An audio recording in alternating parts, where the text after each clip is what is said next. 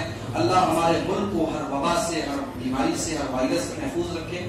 آگے برکت والا مہینہ رمضان آ رہا ہے، اللہ ہمیں اس مبارک مہینے کو عافیت کے ساتھ، چین کے ساتھ اور سکون کے ساتھ یہ مہینہ ہم تک پہنچا دے، اور اس مہینے میں ہمیں نیکیاں کر کے اللہ کو راضی کرنے کی توفیق عطا فرمائے، آمین۔ اور اللہ تعالیٰ جب تک ہمیں دنیا میں زندہ رکھے، اسلام پر زندہ رکھے، اور خاتمہ ہم سب کا ایمان کو ہو، آمین۔ وآخر دعوانا الحمدللہ رب العالمین، والسلام علیکم۔